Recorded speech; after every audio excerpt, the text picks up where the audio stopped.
در مرکز ناحیه وسه در شهرک هولبوک ساختمان پل در بالای دریای یاقسو ادامه دارد. کارهای ساختمانی پل اولهای ماه اوگوست آغاز گردیدند. در نوبت اول ساختمانچیان اینجا پل موقتی میسازند.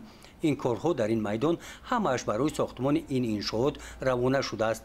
پل موقتی را در پهلوی پل پیشتر میسازند. تا امروز 5 پایه اساسی تکرسی پل موقتی را ساختند. بعد ساختن باز یک پایه دیگر با کارهای شنانیدن ستونها شروع میکنند. پل موقتی که اوزی در ناحیه واسه در بالای دریای یاقسو این حال ما تکرسیش رو چارتش رو گرفتیم پر کردیم و از 1 اوگوست سر کردیم.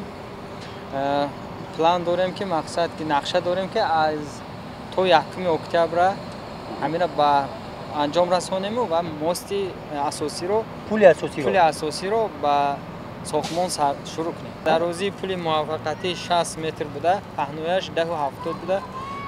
با هم تراتور میگذره هم ماشینگر میشه. پل بالای دریای یاقسو طلبی زمان بود، زیرا پل پیشترک سال 1963 ساخته شده است در حالت صدموی قرار دارد. ساختمان پل نو طبق لایحه عاید بلند برداشتن آمادگی و استواری به آفت‌های طبیعی در تاجیکستان ساخته می شود. فرمایشگر آن وزارت نقلیات جمهوری تاجیکستان مبلغ گذار بانک جهانی می باشد. پودرچی ساختمان کورپوراسیای خطایی عاید به ساختمان راه و پل‌ها چاینا رود بریج کورپوریشن به عهده گرفته است. مهلت تطبیق لایحه 547 روز را در بر میگیرد.